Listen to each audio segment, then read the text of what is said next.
Spencer Callahan, injury lawyers. Now, the Hunt Palmer Show. Yes! I feel like I've been waiting for this my entire life. You're listening to the Hunt Palmer Show on 104.5 ESPN Baton Rouge. Jolly good fun. Jolly good. Locking down the middle of the day. America's favorite daytime fun show. Live from the Mercedes-Benz of Baton Rouge studio. This is Hunt Palmer.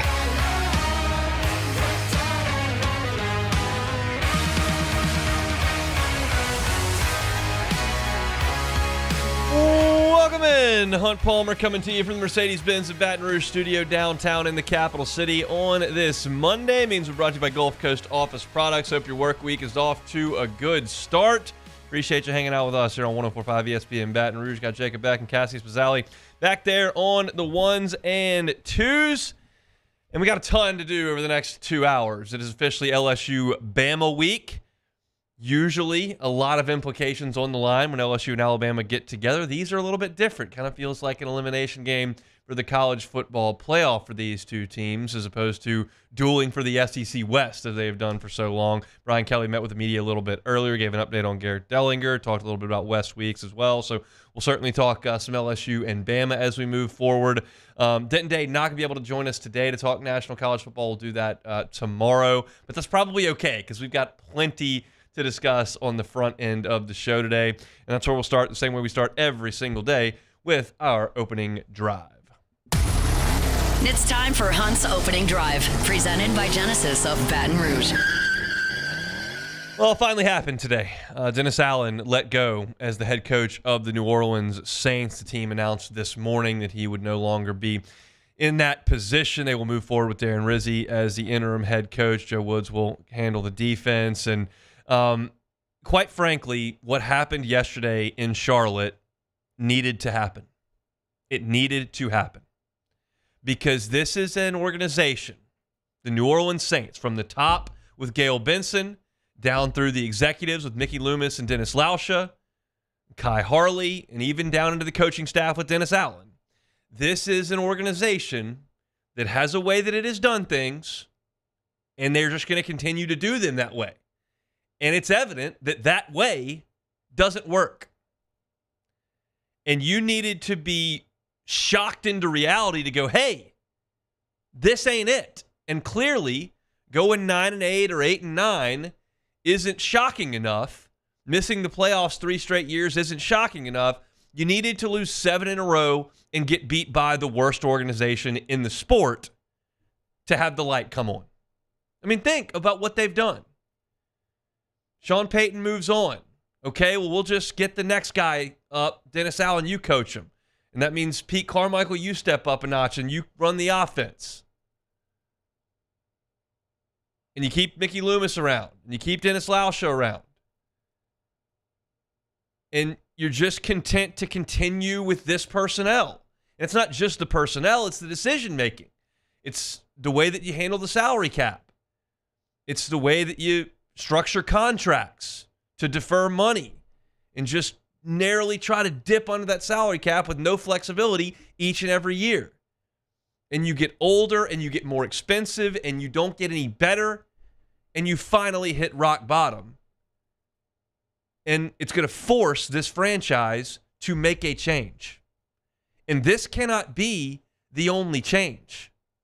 There need to be trades in the next 24 hours, multiple. They need to go outside the organization to go get a new head coach and new ideas. They need to stop with this restructuring of contracts that anchors you to old players that are past their prime, that are eating up massive amounts of your salary cap. This needs to be a complete teardown of the organization. Monday was the start. There's a long process ahead of this that has got to be handled. Dennis Allen is a good defensive coordinator. He's not a good head coach. This proved itself out over 2 stints at 2 different stops, incidentally with the same quarterback. But this is proof. And you've got to move away from that era, leave all of the Peyton Breeze stuff in the rearview mirror and start new. Trying to play the continuity game with the New Orleans Saints has not worked. And now you are in such a bad position, both with the roster and the salary cap, that sadly, this is not a quick fix. This is not like a college basketball coach coming in, grabbing 7 guys out of the transfer portal and contending for the NCAA tournament the next year. You've got too many years and too many dollars invested into too many players that are on a team that can't perform to get rid of all those and bring in a bunch of new ones. You are years away from a championship level product in New Orleans. And you are in that position because of a reluctance to move away from the stuff that did it the first time. I think we can all pretty clearly sit here and suggest that Sean Payton and number 9 were shouldering a massive amount of what was going on Airline Highway, Airline Drive, and into the Dome. Dennis Allen did a great job as a defensive coordinator, did a solid job at developing and assembling secondaries. But once he got put in the pilot seat, it was a slow descent. It didn't crash and burn immediately, but it was a slow descent. And his inability to pilot the ship, combined with the massive amount of impactful injuries, spelled doom. And I really think, as of 3 weeks ago, the Saints probably really believed that they were on the right track. Nobody that was analyzing the team felt that way. But I think 3 weeks ago, ownership and the executive team thought that we're close here. We're on the precipice. We're doing things the right way. And as these losses continue to pile up and you get smashed by Denver, and then you go to Charlotte in front of no fans and get beat by an atrocious organization with a quarterback who stinks on ice, that is the bucket of cold water that makes you go, okay, this is not good. We've got to do something different. And what the Saints don't need to do is go grab somebody that worked for Dennis Allen and plug them in and keep the continuity together. Blow this thing up. Marshawn Lattimore, out the door. Chase Young, out the door.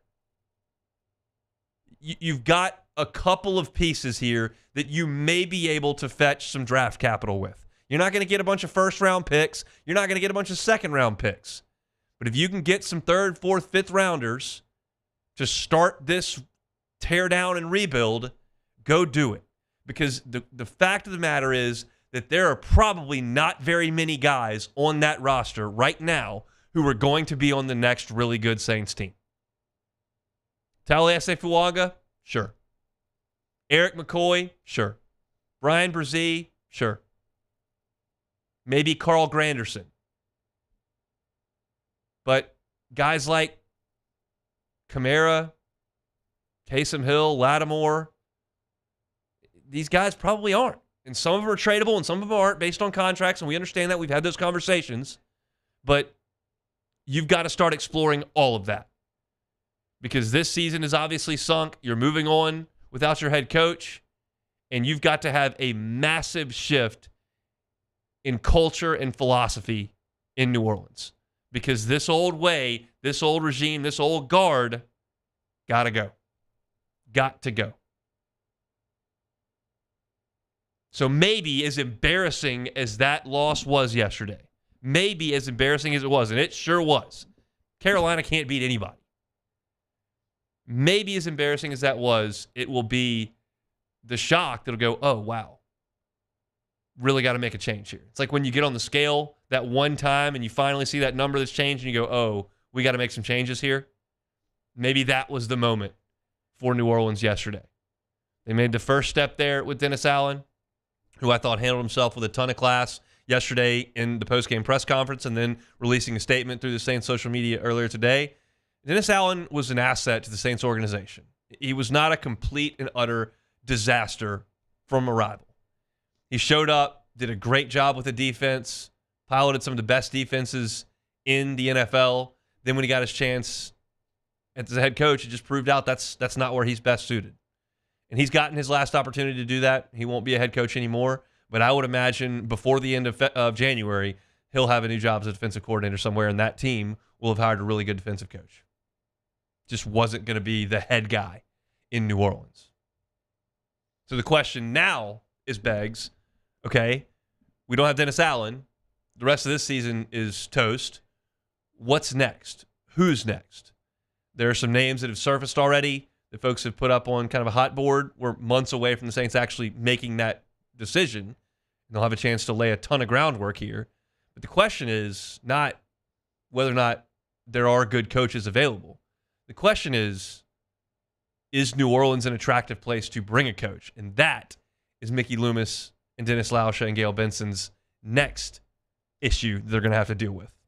We'll talk about that coming up next. That was our Genesis of Baton Rouge opening drive. When we come back, who can the Saints go get? It's the Hunt Palmer Show. The Hunt Palmer Show. Audio, video, security solutions, avssla.com. Starting to get dark early now. Tougher to get out and hit golf balls after work. Tough to go squeeze in 9 holes after work. You don't have as much daylight. But if you've got a golf simulator in your house, well, then you can get your work done. You can play Augusta National. You can track your swing, your ball speed, practice, or play.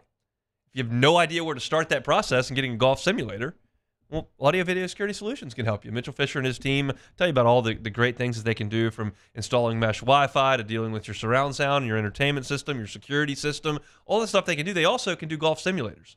Done plenty of them here in Baton Rouge. So if you're interested in starting that process, give Mitchell Fisher and his team a call. 225-439-7920. Again, 225-439-7920. He loves installing those golf simulators. It's incredibly fun. If you've got room, got the means, can make that happen, call Mitchell and his team. They will install it in your home very, very soon. It's Audio Video Security Solutions. Check them out online, avssla.com. I've been doing business with Luba for 25 years. They're dependable, trustworthy. It's just the attention to detail with our clients. Our folks have years and years of experience. They're highly trained professionals, but many companies have that asset. What I'd like to think makes Luba a bit different is that we use those talents in a way that truly is dedicated to serving the needs of the folks who depend on us. The Windsor Senior Living Community in Mandeville, Louisiana is a beautiful, vibrant apartment community geared towards seniors. They are nestled right in the heart of Mandeville, where seniors live a more carefree lifestyle in spacious apartments with the peace of mind that comes from having a little extra help. Call the Windsor at 985-624-8040 to schedule a lunch and tour. Come see how the Windsor can be your passport to peace of mind.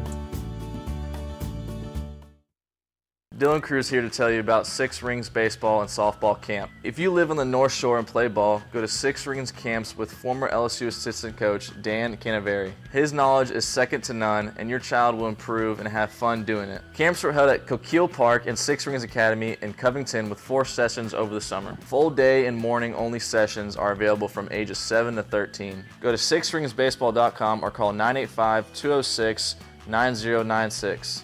Learn the game to love the game. Gulf Coast Office Products is a nationally recognized Savin office equipment dealer based right here in Louisiana. Over 100 employees strong, Gulf Coast has the boots on the ground to support all vertical markets, from education, engineering, legal, and finance. With the latest in office technology, from desktop to production segment units, Gulf Coast and Savin have the perfect fit for you. Call 225-756-2644. That's 756-2644 for Gulf Coast Office Products. Breck teamed up to reimagine your parks, and you imagined big. With your help, we went to work, creating 12 beautiful community parks across the parish. A family-sized water park, miles and miles of trails, and parks just for your dogs. There are more places to splash, to explore, to run wild, and even soar. You imagined, we delivered. Gold. Breck, your #1 park system in the nation.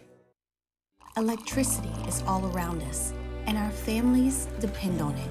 Every day is sparked by the power of a cold drink or a warm meal, a movie night, and a comforting light at the end of a dark hallway. From sunrise to sunset, playtime to bedtime, our team is ready to take care of your electrical needs, even in the case of an after-hours emergency. You're listening to The Hunt Palmer Show, brought to you by Gulf Coast Office Products.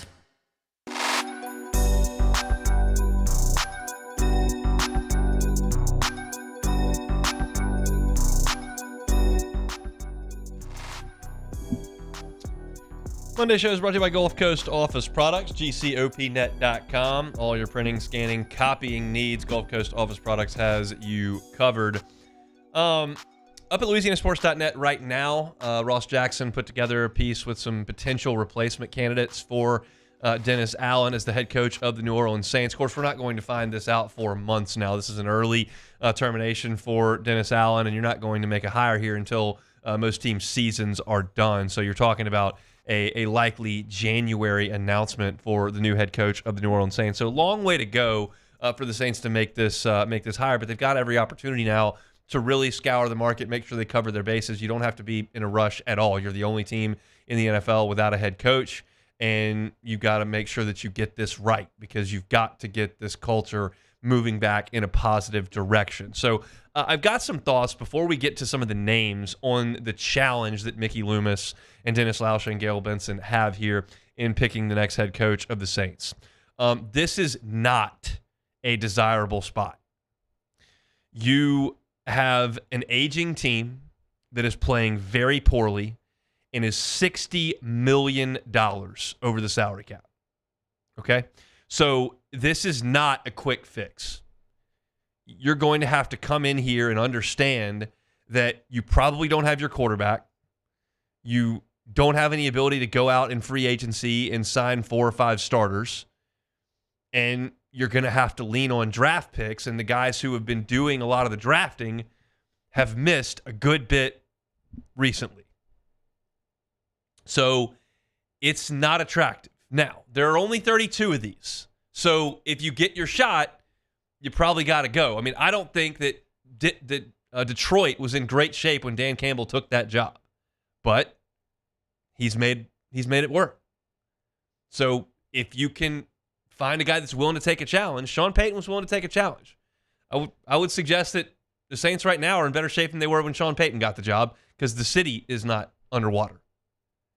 But it's going to be a tough recruiting pitch, and you've got to look around and see what jobs do come open in the NFL. The positives the Saints have, you've got an owner who is willing more often than not to pay for things and gets out of the way. It's not going to be a distraction to you. You've got an incredible fan base and a great home field advantage when you're good. Outside of that, you got some work to do selling this gig as one that a lot of people want. So here are the names that Ross Jackson has put up on LouisianaSports.net as guys that the Saints may look at. The first is the hottest name in football right now, and that's Ben Johnson. Ben Johnson is the Lions offensive coordinator, and the Lions have been awesome offensively under his tutelage. He's done a phenomenal job in getting Jared Goff to play MVP-level football. They've got really good personnel. It helps to have Amon-Ra St. Brown and Jahmyr Gibbs and some of the guys that they've been able to get into Detroit. But they've been awesome. And this would very much be kind of the zig and the zag. Usually when you fire a coach, no matter what sport it is, you kind of go the other way with your next one. So right now you've got an old-school defensive coach that you've just fired. Now you're looking at a young, innovative, hotshot offensive mind to be your next head coach. And that's kind of the direction most of the league is going. So Ben Johnson, I think, makes a ton of sense. I really like that idea. Brian Flores is calling the defense for Minnesota. Of course, he got an opportunity with the Dolphins, and then there were all the issues, and there have been legal ramifications. And now that lawsuit with the NFL is settled, he is likely, I think, to get another opportunity as a coach. If you're okay with some of the things that have gone on in the past, he's a heck of a football coach. He's a hard ass, and he's uber competitive, and I think again, is going to get an opportunity. Is the Saints that opportunity? We'll see. I could get on board with that one as well. Liam Cohen is an interesting name that Ross brings up in this story. When I think Liam Cohen, I think Kentucky. But this is another offensive mind. He's done a good job in Tampa. Now they've struggled the last couple of weeks because Chris Godwin and Mike Evans have gone down. But Baker Mayfield has played very well. He's from the Sean McVay tree. This would be a zigzag situation. This is very much different than Dennis Allen. I don't know if I'm super fired up about Liam Cohen. That doesn't do a ton for me, but it certainly is a thought. Bobby Slowick is the Houston Texans offensive coordinator. He's done a good job with C.J. Stroud, and he's been calling the plays there. He spent time in San Francisco where everybody's kind of trying to go to get those young offensive minds, so maybe Bobby Slowick is a guy that they look at. And the final one is Aaron Glenn. This is where I have a little bit of a conflict with Aaron internally with Aaron Glenn. Not at all with Aaron Glenn as a person or a coach. I don't have any conflict with him. I have internal conflict when I assess him as a possibility as the next Saints coach, because he's done an awesome job with the Detroit Lions defense, even though they're dealing with a ton of injuries. They don't have Hayden Hutchinson. They played great in Lambeau. Now, it was raining, that helps, but they played great yesterday in Lambeau defensively.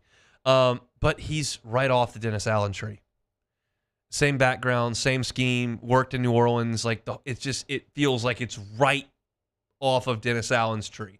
And that makes me wonder. And that's probably unfair to Aaron Glenn, to be quite frank. I probably shouldn't hold that against him because he's his own coach. But we're talking about, potentially going away from Allen to the young hotshot offensive guy. And then you go look at Aaron Glenn, who's a secondary guy like Allen, defensive guy like Allen, worked under Dennis Allen. The whole thing to me feels kind of like a retread situation. So I would have to think about that one a little bit more candidly to have a great feeling on who it would be, whether or not I thought that would be a good idea. But I'm concerned about that a little bit. Other names that Ross Jackson mentions, Bill Belichick. There's no way Bill Belichick's coming to New Orleans. He would go to a ready-made spot with a quarterback that had a reasonable salary cap situation. Bill Belichick is not stepping in to coach a football team that has no chance to win that year, and the Saints have no chance to win next year. So that's a non-starter. I think Joe Brady has been great in Buffalo since taking over the reins of that offense mid-season last year. Of course, he has worked with the Saints previously under Sean Payton. And I think we'll get a chance. He's young, but I think he's ascending toward a chance to be a head coach. That one I would probably push back against a little bit. Here's the one that I have always thought made a ton of sense to me, and that's Mike Vrabel. I think he did a really good job in Tennessee. I don't know why they were so adamant they had to fire him, and now they're terrible again. I thought he did a good job there. Yeah, they stumbled in the playoffs a couple times. He had Ryan Tannehill as his quarterback. That's about the ceiling for a Ryan Tannehill-led team, I think. They rode Derrick Henry hard. They played very good defense, and they got bounced generally in the first round of the playoffs. But I think Vrabel's a good coach. I think he's a guy that could come in and kind of change the way that the Saints operate, and that one to me makes a ton of sense. Then you got Steve Spagnuolo, who of course spent some time as a defensive coordinator in New Orleans. He's been running the Chiefs defense, and they are awesome on defense right now. That's a very much similar to Dennis Allen hire, older, old school defensive coach, but he spent a lot of time around Andy Reid and a winning culture. And I think there's probably some benefit there to that. So I feel like that's a pretty comprehensive list. There are certainly other guys, and the Saints have every opportunity to go interview whoever it is they want to interview because they've got a lot of time to get this right. But to me, if you're making me look at this list, I think Ben Johnson and Mike Vrabel are my two favorites of the list for very different reasons. But I think those are the two that I would probably point to the most quickly. I don't think there's any shot for Bill Belichick, and I would probably push back a little bit on Joe Brady and even Bobby Slowick, just real young guys who haven't been in that position. I realize Ben Johnson's like that, but I think that Denver's offense looks so good. I just don't care. They look fantastic offensively, and I would like to see a little bit of that in New Orleans as well. So that's kind of a look. Beck, you're a Saints guy. You got the news earlier today. I've kind of gone through my thoughts on the situation as well as some potential candidates. How do you feel about some of those names and ultimately the direction the Saints need to go? Well, I feel very surprised. Obviously, I think most people didn't think that the Saints would fire Dennis Allen midseason, but it seemed like the loss to the Panthers they were forced to do it. There's just no way they could have done it. The fans were just restless, and a move had to be made. I mean, the Dome's not going to be pleasant on Sunday, no. but if they would not have fired him, it would have been a ghost town, cesspool. Yeah, I mean, just bad. booze, vitriol, just awful stuff. Yeah, it would have been tough. So they had to do it, and like you said, it's a good. Now them and the Jets, the only two teams that have fired their coach so far. I'm not sure that it makes a difference too much right now, but obviously they'll get to really look at other options. But I think Ben Johnson is probably the guy that most people will circle on the list, and I think he would be a good fit. But Aaron Glenn is an interesting one. I understand your sentiment, and I think a lot of people, if they hear that, that's the thing though. I think a lot of the really diehard Saints fans will remember him, but not. I don't think that many will. But when the stories start coming out about how he's a former coach under Allen, that may be negative. But he's done a great job with the Lions, and I wouldn't be opposed to it. But I do think one interesting thing is that if the Saints do bring in an offensive guy, that probably means that the Clint Kubiak experiment's over, and he'll have been here for 1 year, and that's it. Not to say that he's had a great time here, except for those first 2 weeks, but I can't say that I blame him too much on the fact of what's happened the last 7 weeks. Look, there's a lot here, and it's a tough profession. They all know what they sign up for. They're paid very well. They move all the time. It's not stable at all. The fact that Dennis Allen was in the same city from 2015 through 2024, that doesn't happen.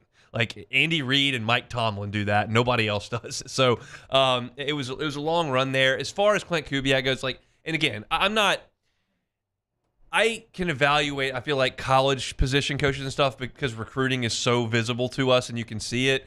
NFL, it's more behind closed doors there, and I'm certainly not at practice to figure out how the development's going for some of these guys. But I don't need anybody that's on the Saints staff back. There's nobody that I look at and go, yeah, you really need to make sure that he's part of the next staff. They tried that.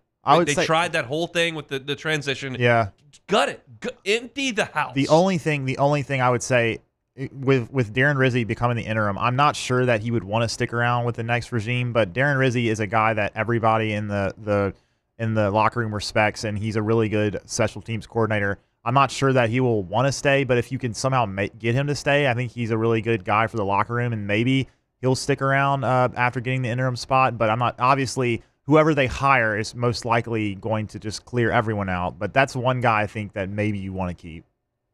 Look, I'm not going to complain if you keep the special teams coach. I'm not going to complain if you fire him. But your point is well made. I want. No, you need. I want Mickey Loomis to look like that Will Smith gif. Walk in on airline drive. There's just nobody. Where is everybody? Yeah. You need to fix. What I didn't mention in the first segment, and it's one thing that I did want to get to eventually. Dennis Allen lost the locker room. Yeah, and you can't recover from that. And Ross Jackson in his piece up today on LouisianaSports.net said he asked a player if he, and this was before Dennis Allen was fired, if he thought that the locker room was lost. And the quote that was given to Ross Jackson from an anonymous player was, "It's been gone." They're just, it's gone. They didn't respect him. They didn't want to play for him. They weren't comfortable with him. It just did not work, and you can't get that back. And so we'll see if him being out of the building puts a little bit of life into the team, and they want to play for Rizzi. We'll see. Truth be told, it doesn't really matter. And quite candidly, it's probably better for the Saints if they lose a bunch because you need to draft higher and get impact players on the cheap. Whether that's a quarterback, whether it's not, I don't know. But there's no salvaging this. This is over. The era is over, and it's time to sever those ties and go figure something else out. So it's going to be a tough sell for the Saints organization to go get a coach and make them come to New Orleans because of the situation that the roster and the salary cap are in. That's ineptitude by the executives, quite frankly. But they've got to start over, and that's the most important thing. And today was the first step in that direction. All right, when we come back, we'll start talking some LSU and Bama. Brian Kelly had a couple of injury updates today. We'll get to that coming up next. The Hunt Palmer Show. Genesis of Baton Rouge. GenesisofBatonRouge.com is the website. Every car that's on the lot at Genesis of Baton Rouge is online at GenesisofBatonRouge.com. And this line of vehicles is fine. It is absolutely luxury. When you think Genesis Baton Rouge, you should think luxury. When you think luxury, don't think, oh, well, I can't afford that. Genesis is a luxury vehicle at a reasonable price.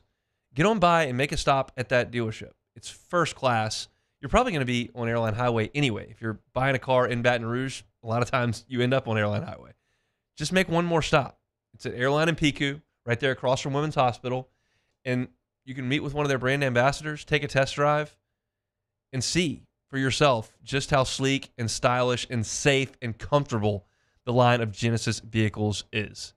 Every single new Genesis purchase comes with a 10-year, 100,000-mile warranty. Genesis of Baton Rouge. Check them out online. GenesisofBatonRouge.com. GenesisofBatonRouge.com. It's no secret. The best oysters in Baton Rouge are at Jolie Pearl Oyster Bar. Enjoy mouth-watering South Louisiana flavor and oysters from all over the country. And don't forget our nightly drink specials.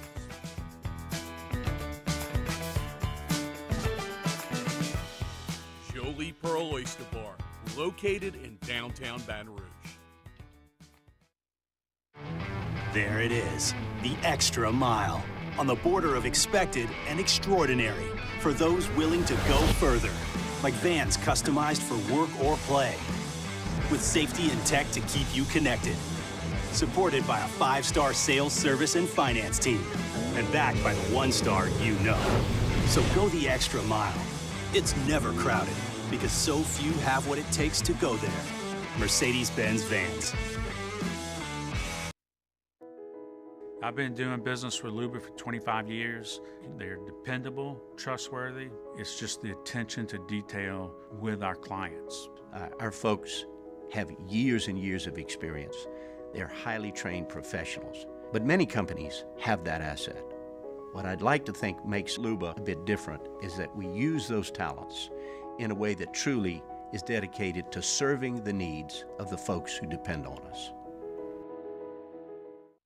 Hey, it's Matt Moscona. For years, you've heard me tell you about Insurance Network of Louisiana, helping you find better coverage for less money. But it's not just for your home and auto. They also offer commercial property. So, retail stores, professional offices like doctors, dentists, attorneys, clothing boutiques. Insurance Network of Louisiana can find you better coverage for less money. They service the entire state of Louisiana, and they're local. So call today at 293-0450 or lainsurance.net.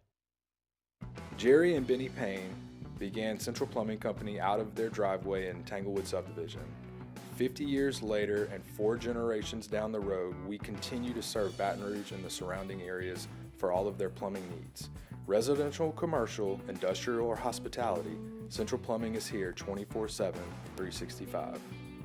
We want to thank our customers, family, and friends for 50 years of success. And looking forward to 50 more. Dylan Cruz here to tell you about Six Rings Baseball and Softball Camp. If you live on the North Shore and play ball, go to Six Rings Camps with former LSU assistant coach Dan Canaveri. His knowledge is second to none, and your child will improve and have fun doing it. Camps were held at Coquille Park and Six Rings Academy in Covington with 4 sessions over the summer. Full day and morning only sessions are available from ages 7 to 13. Go to sixringsbaseball.com or call 985. This is the Hunt Palmer Show, brought to you by Gulf Coast Office Products.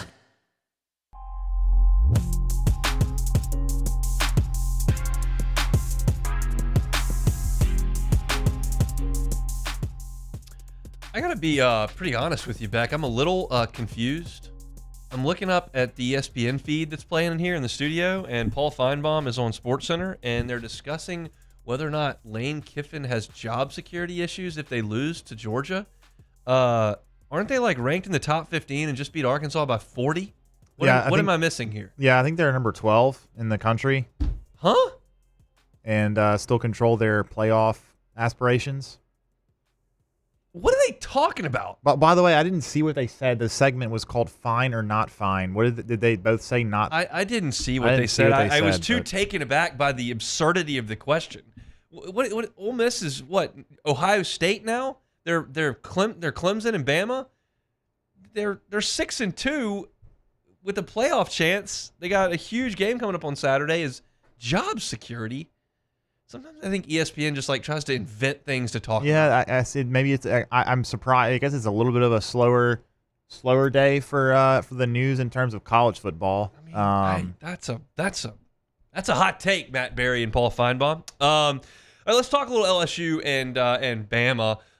Brian Kelly met with the media today. Limited media availability last week because LSU was open, so he did not have his Monday press availability. He did meet briefly with the media on Tuesday, and he had his teleconference, but no Thursday media session. So we haven't heard from Brian Kelly as much over the last 2 weeks. And he did confirm what I figured was probably true.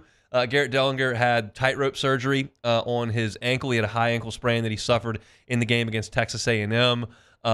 And he came out of that game. Paul Mabenga went in and played, and Dellinger did not return to the game.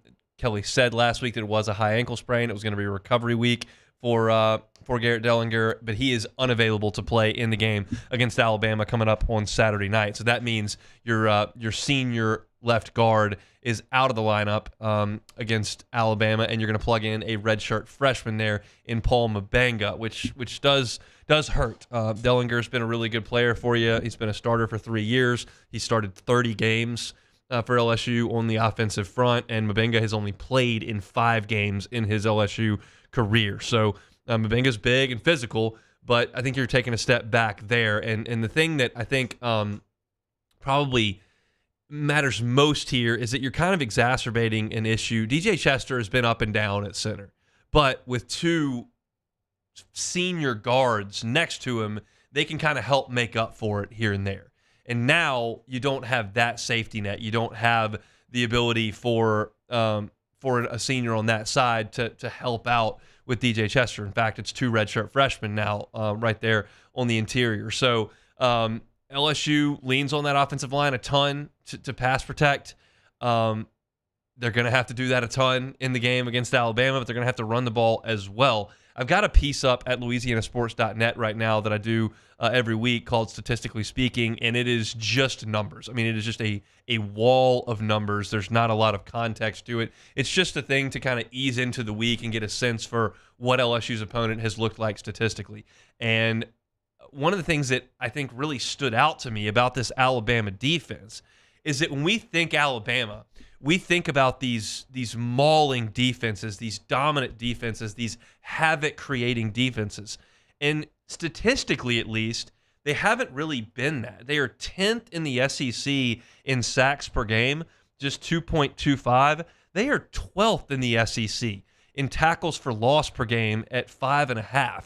Like, there's only 4 teams that get fewer tackles behind the line of scrimmage than Bama. I mean, when I think Bama, I think of these guys, Ashawn Robinson and Deshaun Payne and like Tim Williams, and obviously you just had Will Anderson, like those guys that are just absolutely destroyers on the interior that create sacks, create tackles for loss, make it impossible to run the ball, and they just haven't been that this year. Their rushing defense is 14th in the SEC. 14th in the SEC. Vanderbilt ran it on them. Tennessee ran it on them. Georgia ran it on them. Like, it's just they've been run on. They're just not as dominant at the point of attack. So when I consider just what I think of Alabama over the last 16 years and what they generally are on defense, I think about a team that's going to just overwhelm you with talent at the point of attack, and that would mean having one of your offensive linemen go out would be a big, big, big issue for LSU. And it may be, but at least speaking statistically, Bama hasn't been that dominant. They've been okay on defense. Their scoring defense is 6th in the conference, but their total defense is 11th in the league. Rushing defense 14th, and they're not getting back there and making those impactful plays. So hopefully you see Paul Mabenga with 2 weeks to prepare for this start, ready to go and plays a really good game. He struggled when he went into the action against Texas A&M, but again, that's a Texas A&M team on front that's just been dominant. They lead the conference in run defense and has been very, very good. Now, Lenore Sellers had his way with them on Saturday. We'll talk about that a little bit later, but It's a different matchup, and this is just a different type of Bama team under Kalen DeBoer. It's a good team, but it's not the same team that we got accustomed to seeing every November on the schedule. So Kelly did reiterate that Garrett Dellinger they think there's a good chance he can play against Florida. That tightrope surgery can really help, and you're talking about a guy who's not changing directions quite as much. If this was a safety or a corner or a wide receiver, you would be out for a few weeks. With Dellinger, obviously, big physical offensive lineman. He will have had 3 weeks to recover by the time the Florida game does roll around. So they're hoping that he'll be able to go in that one, but he will not be able to play in the game against Alabama on Saturday night. Speaking of those two games, Florida and LSU, if you missed this, will kick off at 2:30 Central Time from the Swamp next week. So that'll be an afternoon game. And Brian Kelly did talk about the weather and how that's going to impact LSU's preparation in the game this week as you see tropical storm beginning to brew down there south of Jamaica.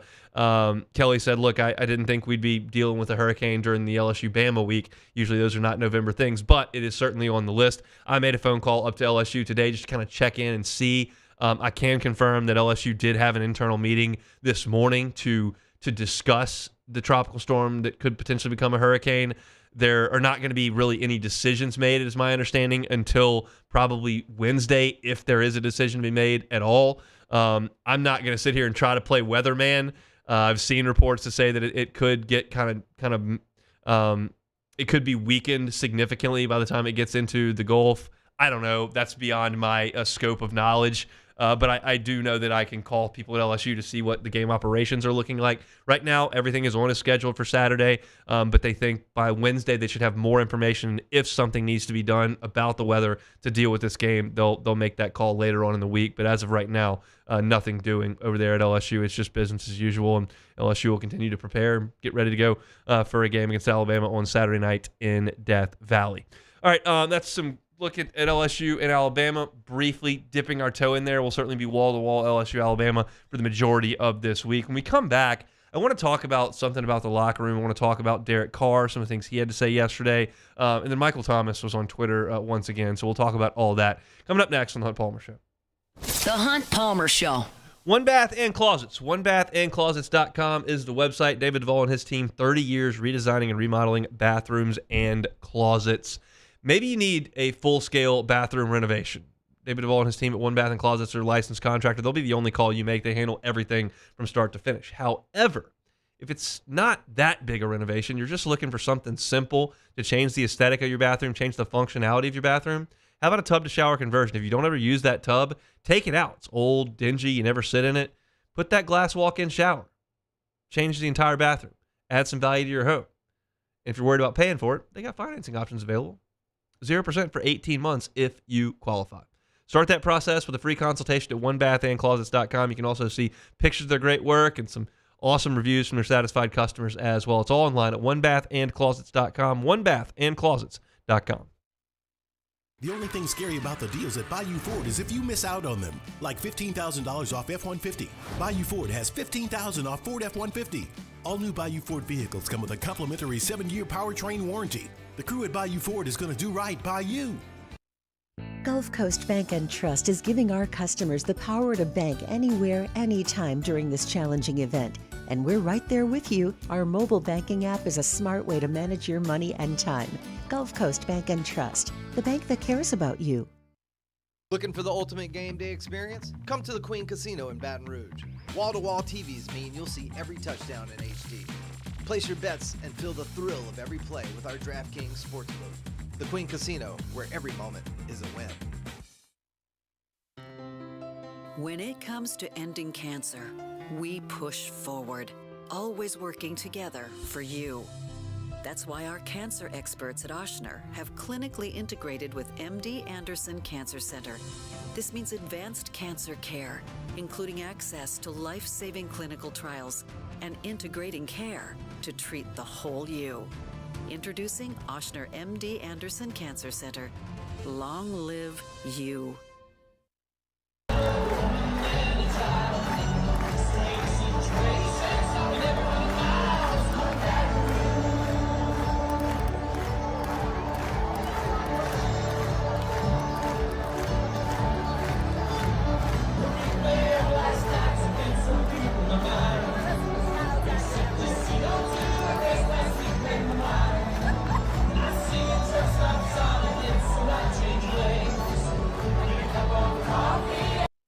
Gulf Coast Office Products is a nationally recognized Savin office equipment dealer based right here in Louisiana. Over 100 employees strong, Gulf Coast has the boots on the ground to support all vertical markets, from education, engineering, legal, and finance. With the latest in office technology, from desktop to production segment units, Gulf Coast and Savin have the perfect fit for you. Call 225-756-2644. That's 756-2644 for Gulf Coast Office Products. Breck teamed up to reimagine your parks, and you imagined big. With your help, we went to work, creating 12 beautiful community parks across the parish. A family-sized water park, miles and miles of trails, and parks just for your dogs. There are more places to splash, to explore, to run wild, and even soar. You imagined, we delivered. Gold. Breck, your #1 park system in the nation. At Relief Windows, we're more than windows. We're windows, doors, hardy plank, and vinyl siding. But our #1 product is always customer satisfaction. You're listening to The Hunt Palmer Show, brought to you by Gulf Coast Office Products.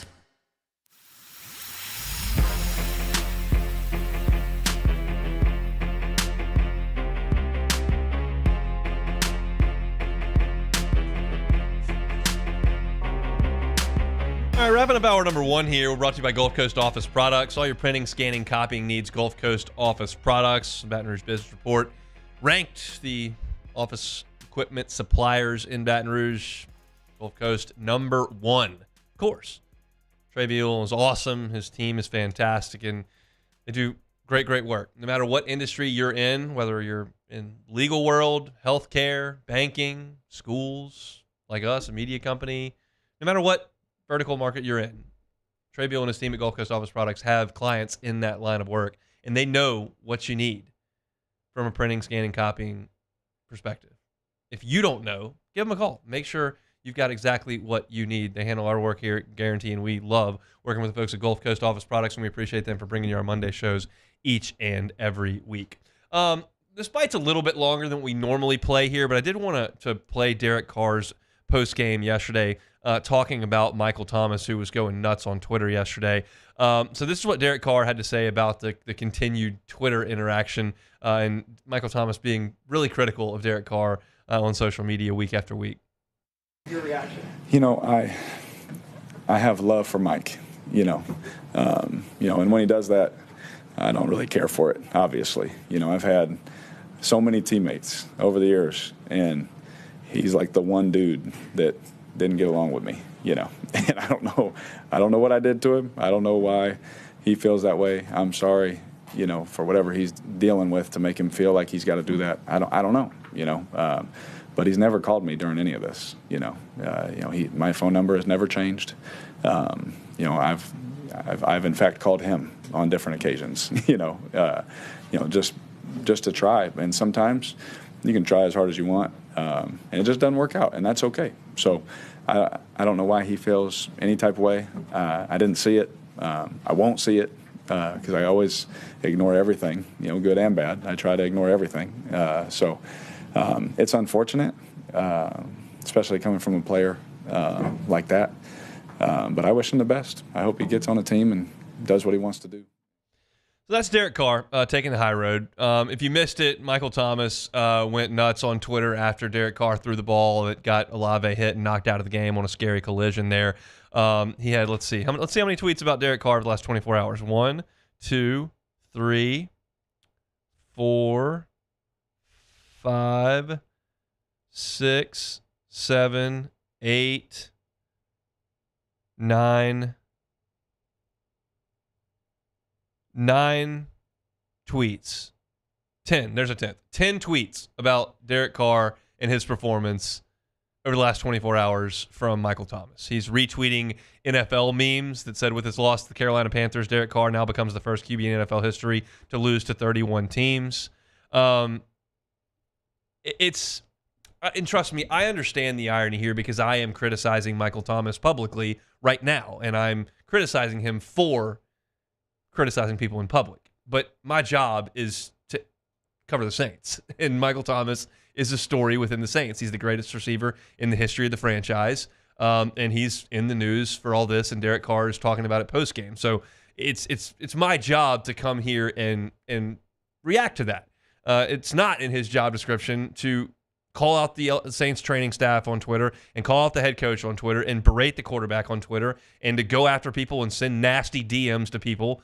But he continues to do it. And it just doesn't make a lot of sense. I don't know what he gets out of it. He clearly enjoys trying to, and for lack of a better term, just be mean. That's just something he enjoys doing. And it, to me, feels so childish for him to continue this. And you hear Derek Carr going, he's never called me, and we don't get along. I've called him, but he doesn't care. It's not about handling it the proper way. It's just about trying to make Michael Thomas look good and everybody else look bad. And that's been his MO. And it is so childish and so disappointing and so petty. And he just doesn't care. And he's got a ton of money, and he'll be fine. But I think there's probably a reason why he's not on a team. Because you don't want to bring this into your locker room. It could be toxic. It's just a bad look. And it just kept coming. It wasn't like one subtweet. It just kept coming and kept. He said Derek Carr needed his ass whooped because he made it a bad throw? Huh? You think he's trying to get Chris Olave hurt? It's just crazy to me. Michael Thomas, that year his buddy went first-team All-Pro in 2022. He needed 180 targets just to catch 100 passes. He is ass. Talking about Devontae Adams, obviously. Who cares? He's retweeting this Josh Dubow AP tweet about most starting losses to starting quarterback. It's all Derek Carr. It's just so disappointing that somebody that's a grown man behaves like that on social media. It's just straight out of the playbook of a 13-year-old girl. And it's not like it happens once. It happens all the time. And it's not just Derek Carr, like I mentioned. He tweets about the training staff and tweets about the coach. It just never seems to end. And it's just disappointing that somebody that to me is such an important player in Saints history. I realize the Saints didn't win a championship while he was the number one wide receiver, but he is the best wide receiver the Saints have ever had. And you would like for that guy to be celebrated over the course of time if he comes back, when he comes back, and all that kind of stuff. And I can't celebrate this guy. He's a jerk. That's just as plainly as I can see it. And again, I understand the irony that comes in me criticizing him and calling him a name there when I'm just criticizing him for doing the same thing. But again, I think they're different situations. One is just a guy unprompted and unsoliciting going out of his way to berate somebody, and the other is me covering the situation that surrounds the Saints. And if you're not aware, there's a lot of drama in Saints land at the moment. Got embattled head coach that's been fired now, quarterback that's struggling, and a team that's lost 7 in a row. And there's a lot of storylines that kind of layer this whole thing. And this is one that just seems so avoidable. But, Michael Thomas isn't interested in burying the hatchet with Derek Carr via phone call. He's interested in playing up drama on Twitter.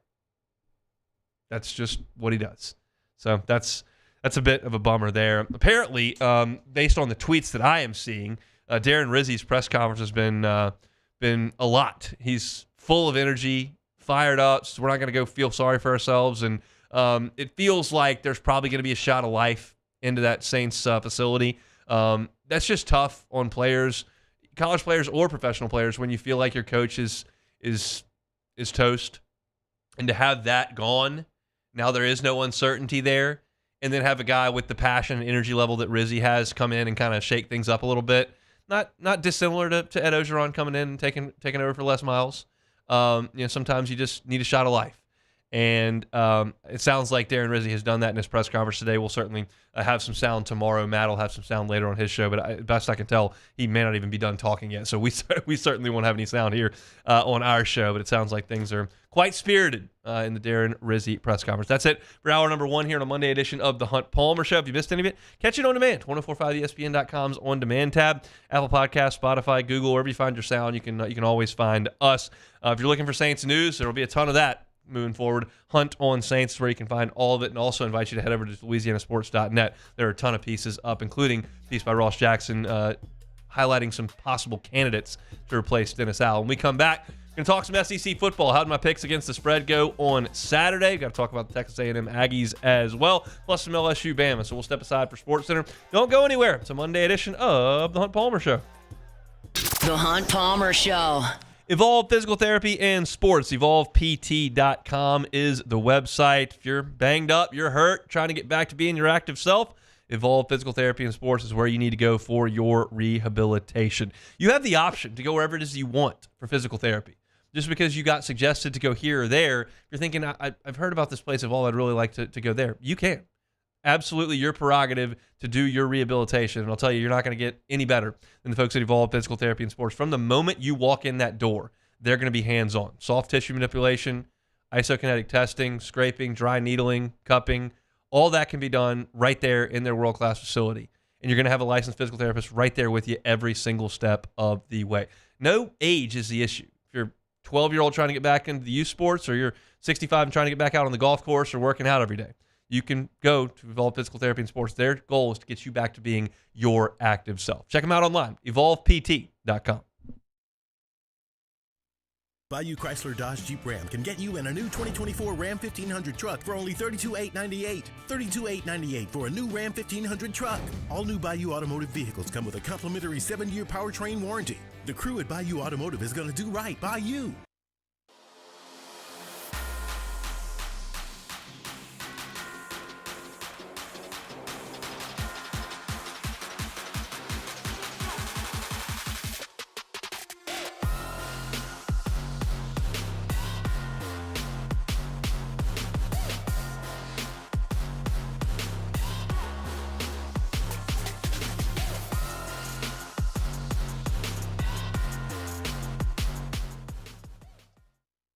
Electricity is all around us, and our families depend on it.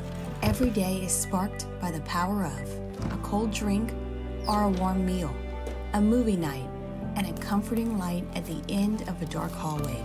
From sunrise to sunset, playtime to bedtime, our team is ready to take care of your electrical needs. Even in the case of an after-hours emergency, the light in your life shines brighter with Mr. Electric. I've been doing business with Luba for 25 years. They're dependable, trustworthy. It's just the attention to detail with our clients. Our folks have years and years of experience. They're highly trained professionals, but many companies have that asset. What I'd like to think makes Luba a bit different is that we use those talents in a way that truly is dedicated to serving the needs of the folks who depend on us. Hey, it's Matt Moscona. For years, you've heard me tell you about Insurance Network of Louisiana, helping you find better coverage for less money. But it's not just for your home and auto. They also offer commercial property. So, retail stores, professional offices like doctors, dentists, attorneys, clothing boutiques. Insurance Network of Louisiana can find you better coverage for less money. They service the entire state of Louisiana, and they're local. So call today at 293-0450 or lainsurance.net. Jerry and Benny Payne began Central Plumbing Company out of their driveway in Tanglewood Subdivision. 50 years later and 4 generations down the road, we continue to serve Baton Rouge and the surrounding areas for all of their plumbing needs. Residential, commercial, industrial, or hospitality, Central Plumbing is here 24/7, 365. We want to thank our customers, family, and friends for 50 years of success. And looking forward to 50 more. Gulf Coast Bank and Trust is giving our customers the power to bank anywhere, anytime during this challenging event. and we're right there with you. Our mobile banking app is a smart way to manage your money and time. Gulf Coast Bank and Trust, the bank that cares about you.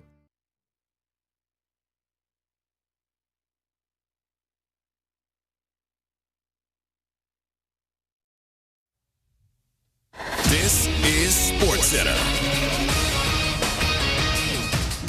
I'm Christine Lisi. Breaking news. ESPN's Adam Schefter's reporting Cowboys quarterback Dak Prescott's expected to miss several weeks with a hamstring injury. He's seeking a second opinion to confirm treatment options. Yesterday, owner Jerry Jones said they were mulling options to improve the team. They might want to rethink that, advises ESPN NFL analyst Dan Orlovsky. Without Dak Prescott, they don't have a chance. And, you know, if he's going to go on IR, I think the Cowboys, Jerry Jones, have to be very real and honest about where their football team sits right now. This was not a good football team with their starting quarterback. If he's going to go on IR, then I think they got to ask themselves the very difficult question of, should we entertain trading players like Zach Martin and building to the future? The Saints, mired in a 7-game losing streak, fired coach Dennis Allen amid his third season with the team. Special teams coordinator Darren Rizzi named interim coach. NBA sources tell ESPN's Shams Charania Spurs coach Greg Popovich sidelined indefinitely due to an illness. Assistant Mitch Johnson will be interim head coach starting with tonight's game against the Clippers. Hey, it's your resident Super Bowl champ, Chris Candy, coming up Tuesday. Cowboys, Bengals, Falcons, and Rams. I'll tell you which teams actually have hope and which ones are hopeless. It's on Sportsmanlike, 6 a.m. Eastern, right here on ESPN Radio, ESPN2, and ESPNU. Now, the Hunt Palmer Show. Yes! I feel like I've been waiting for this my entire life. You're listening to the Hunt Palmer Show on 104.5 ESPN Baton Rouge. Jolly good fun. Jolly good. Locking down the middle of the day. America's favorite daytime fun show. Live from the Mercedes-Benz of Baton Rouge studio. This is Hunt Palmer.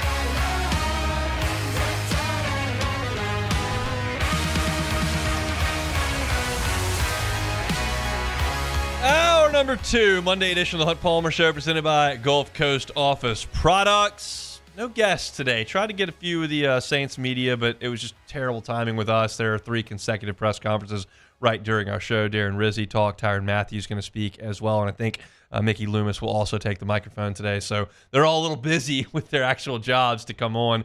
And then Denton Day is tied up as well. We'll talk to Denton tomorrow about the goings-on in the college football world. But I'm going to spend a lot of time on that today, and we'll start right here. We've got to get a status update on my picks, which I have here, but I haven't graded them. Do you know what we did? I do. Did we have a winning week? No. That's unfortunate. Quite the opposite, actually. No. Yes. I don't like to hear that. What'd I do? 1-5. No, that can't be right. I'll be so sad. I had Arkansas plus 7.5. That's a big loser. They lost by 100. I had Auburn laying the 8. They got beat. I had Georgia minus 14.5. 14. That's a sad half point there. I had Mississippi State laying 18.5. Winner? 20. Oh, that's a great win right there. They weren't looking good in the first half there. Then I had Texas A&M minus 3. That one didn't cover. And then I had the Tennessee Vols minus 17.5. 1-5. Yep. That's not very good. I was feeling confident. I was laying too many points on Friday. Yeah, that's what I always worry and I always caution you about is laying all those points, Hunt. It's never a good thing. Well, I got to lay him with Mississippi State, Jeff Levy. That's great work. We got good win over the Minutemen there and UMass, baby. All right, let's talk about the actual action that went on the field, and I guess we've got to start with Texas A&M and South Carolina. Obviously, A&M had the start you just can't have. You let them go right down the field and score, you give it up, and then they go down and score again, and immediately before you can even blink, you're down 14-0 in an absolute snake pit, and we know that can happen on the road, and it certainly did to Texas A&M in this one. I thought that A&M struggled to consistently run the ball the way that they wanted to, especially in the second half. They got it going at the end of the first half, and when they took the lead, I was like, well, this thing's over. Like, South Carolina threw that haymaker. They had the environment. They had everything they needed. But then A&M settled in and they've taken control and they're gonna ice this thing away in the second half. Well, that was the opposite of what happened. They got outscored 24-0 in the second half. But I just didn't think that A&M was able to establish the running game the way they wanted to. It looks okay statistically with 42 carries for 144 yards, but it just a lot of that was on one big Amari Daniels run for 56 yards. Le'Veon Moss, unfortunately, Baton Rouge product, was injured in the game. Mike Elko just announced about 10 minutes ago that he is out for the season. So the Aggies are now without their top 2 running backs that they had in fall camp. You had Le'Veon Moss, and there was a former five-star, his name's escaping me, but he got hurt in camp and is unavailable. So they're going to be down to Amari Daniels, and then Emmitt Smith's kid, E.J. Smith, are going to be the running backs moving forward. But they just didn't run it great, and when they didn't run it great, Marcel Reed was very, very average throwing the ball, and that's probably to be expected. The touchdown pass he threw in the second quarter was a really good play. He kind of navigated, bought some time, and then threaded the needle there for a score. But 18 of 28 for 206 yards. He had a touchdown and an interception. And look, A&M, while their issue on the offensive side was that they weren't able to run it, South Carolina ran it whenever and wherever they wanted to, and that shocked me because A&M's got a good run defense. I know that LSU doesn't run it great, and so that's not the standard that we're putting there. But for South Carolina to run it for 286 in this game was impressive. Rocket Sanders and Lenora Sellers both ran it for over 7 yards a carry in this game.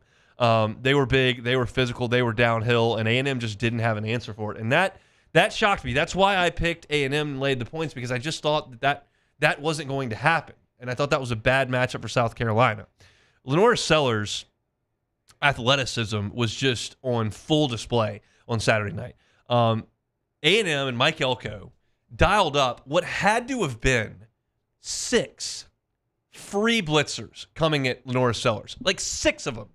And they could not get Sellers on the ground. They would have guys flying into the backfield, breaking down, and they just couldn't get him.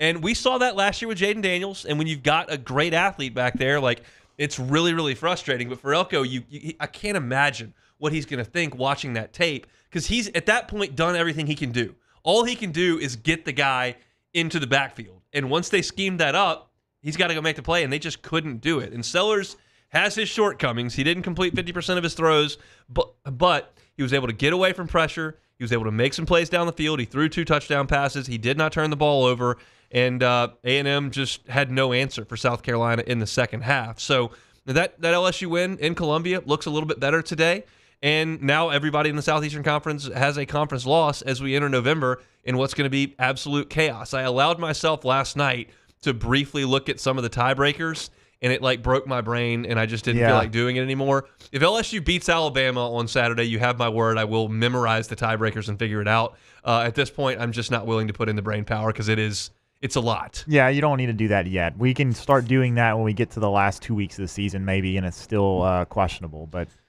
I mean, 44-20. Does that surprise you? Oh, how can it not surprise anybody? I mean, South Carolina to be fair to South Carolina, they have played pretty well in almost all their games this year. The loss against Ole Miss was not good, but they really took it down to the wire against Alabama. They blew out Oklahoma last week, and obviously they played LSU tight. And this game kind of looked like the LSU game to me a little bit in some regard, because they came out really hot, and then A&M fought back. But Sellers played the whole game, and he went out against LSU. And a lot of people look at that game and say maybe if Sellers stays in, they can win. Obviously, that's a what if that you can't really, logically go through. But at the same token, he didn't go out in this game. He looked really good running the ball, and A&M couldn't get him on the ground. They had no sacks in that game, and so man, what a performance and what a game for Shane Beamer. A lot of people were wondering about what his status would be going into the season. He's got a couple of pretty good wins in the conference. So I've got a Shane Beamer take. And we'll close the segment here, and then we'll come back and talk about the rest of the games. But here's the take. South Carolina has a putrid football history. It's awful. You take out that blip of Spurrier, where you happen to have a great coach, and in the state, you produced Marcus Lattimore, Jadeveon Clowney,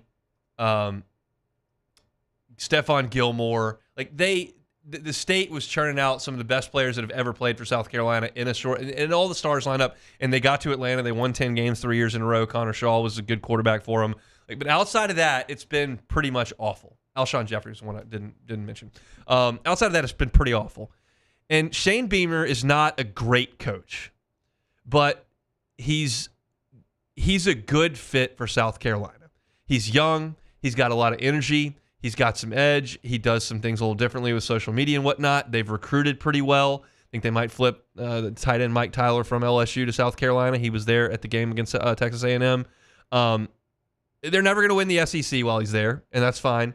But I don't think South Carolina can ever win the SEC unless they get a coach like Spurrier. I think that more often than not, they're going to win 6, 7, 8 games, and that's kind of where you need to live. I think at South Carolina, you hire the wrong guy, you can back up in a hurry. And I think that he will keep them competitive. It's a tough gig because Georgia is right there and Clemson is right there, and it's just it's a hard job. And Beamer's not, an X's and O's guy. He's been a special teams coach, but he's a good recruiter, very personable, good relationships, good representation of the program, and they've scored some big wins. That's a big win. They, of course, beat Tennessee the Hendon Hooker year. They beat Clemson that year as well. Yeah, you'll have some duds, and you might lose to Old Dominion. They almost lost to Old Dominion this year. But I think that they've got a guy there that's going to do a reasonable job, and that's kind of what the expectation should be. It's probably not the favorite thing for South Carolina fans to hear. That's like kind of a pat on the head. But it's like you want to be competitive most Saturdays. You want to go to bowl every year, and you want to be basically a 7-8 win team. I think this guy can do it for you. I think he's at the right place. Yeah, I think so. I would say the same. I would have said the same about Mark Stoops, but man, they are not doing well this year. No, to say the least. They may not. Well, they're going to win this week against Murray State, but they may not win again. They got to go to Texas. Got to go play in Austin, and then they got Louisville, who's pretty solid at the end of the year. So tough sledding for Kentucky. But man, yeah, Shane Beamer I think is probably the perfect fit for there. They always have a great support in terms of the fan base, even when they're not good. So yeah, to me, it's like a match made in heaven for them. It's a function of like what's your expectation. And Nebraska lost itself. They were firing 8-win, 9-win coaches because they thought they needed Tom Osborne to come back. Well, that ain't it. And so then you went into mediocrity forever and a day. So I think that you just got to kind of realize what you got, and I think South Carolina's got a pretty good coach who's a nice fit there. So that was a big win, and I enjoyed every single second. Well, I didn't enjoy every single second of it. I did not like the second quarter when A&M scored 17 points and took the lead, but I liked the second half in its entirety as I took down a ribeye and had a little beverage. It was quite a nice Saturday evening watching the Aggies get destroyed. Interesting game they got coming up this weekend. They got a little bit of a letdown spot. Maybe got to go travel to Nashville and play the number 24 ranked Vanderbilt Commodores. Guess we can talk about Vanderbilt when we come back. The Hunt Palmer Show. Genesis of Baton Rouge, genesisofbatonrouge.com. Nobody loves going to the service center to get your maintenance done on your car. Nobody enjoys that part of the day.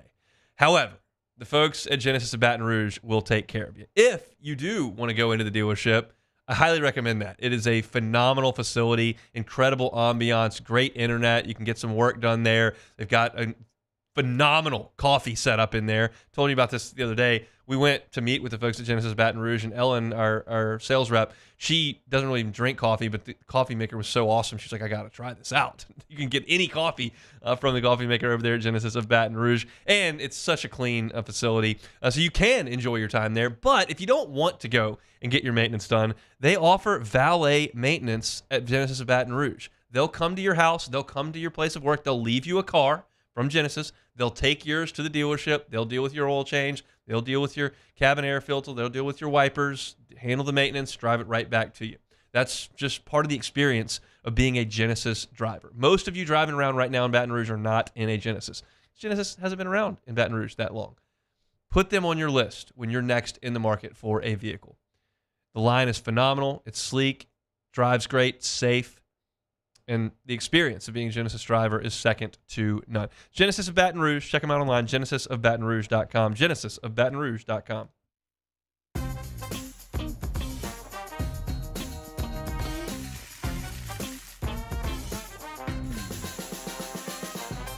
The best-kept secret in town is out. Discover Tallulah at the Renaissance Hotel on Bluebonnet.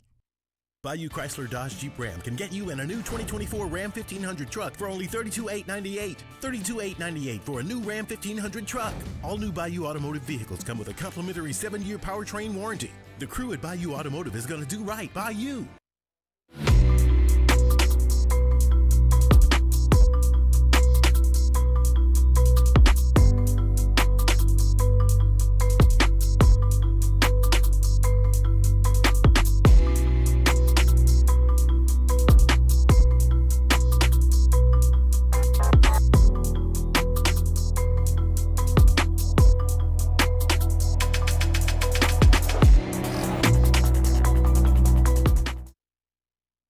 Dylan Cruz here to tell you about Six Rings Baseball and Softball Camp. If you live on the North Shore and play ball, go to Six Rings Camps with former LSU assistant coach Dan Canaveri. His knowledge is second to none, and your child will improve and have fun doing it. Camps were held at Coquille Park and Six Rings Academy in Covington with 4 sessions over the summer. Full day and morning only sessions are available from ages 7 to 13. Go to sixringsbaseball.com or call 985-206-9096. Learn the game to love the game. Gulf Coast Office Products is a nationally recognized Savin office equipment dealer based right here in Louisiana. Over 100 employees strong, Gulf Coast has the boots on the ground to support all vertical markets from education, engineering, legal, and finance. With the latest in office technology from desktop to production segment units, Gulf Coast and Savin have the perfect fit for you. Call 225-756-2644. That's 756-2644 for Gulf Coast Office Products. Breck teamed up to reimagine your parks, and you imagined big. With your help, we went to work, creating 12 beautiful community parks across the parish. A family-sized water park, miles and miles of trails, and parks just for your dogs. There are more places to splash, to explore, to run wild, and even soar. You imagined, we delivered. Gold. Breck, your #1 park system in the nation. Electricity is all around us, and our families depend on it. Every day is sparked by the power of a cold drink or a warm meal, a movie night, and a comforting light at the end of a dark hallway.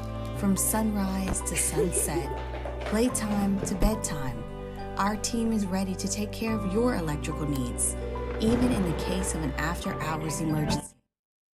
This is the Hunt Palmer Show, brought to you by Gulf Coast Office Products.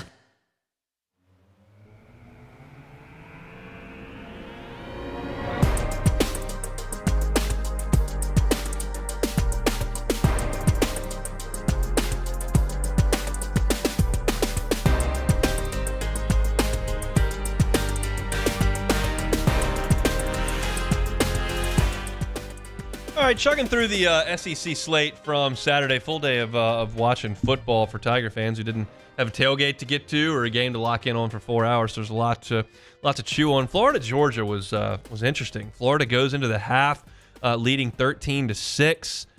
Georgia turning the ball over once again. Carson Beck just loves giving out interceptions. Just loves chucking it to the other team week after week after week.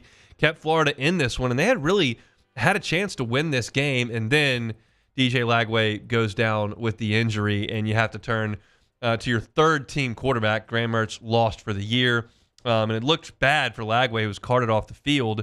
They go to Aiden Warner, who he went to Yale last year and then left and walked on at Florida.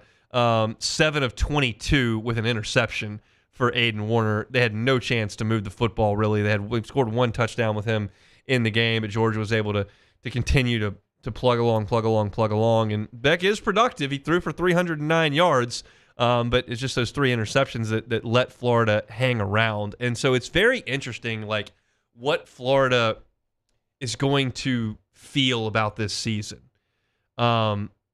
You lose to Georgia, but you were really competitive in the game, and you had a third-team walk-on quarterback out there.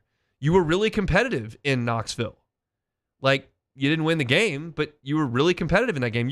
Florida's getting better. It's unequivocal that they're playing better. Napier is getting these guys to play better than they did early in the season when they got annihilated by Miami, and then Texas A&M went in there and ran for 300 and something yards.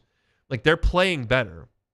But now if you don't have Lagway. You're not going to go to Austin and win with no Lagway. And LSU's next. We found out that game time is at 2:30 next week in Gainesville, Central Time. And the question remains whether or not Lagway will be available for that game. Billy Napier did say today that the injury was not necessarily as bad as they had feared, and that he, quote, saw a path to returning for Lagway. I don't know if that means returning for Florida State.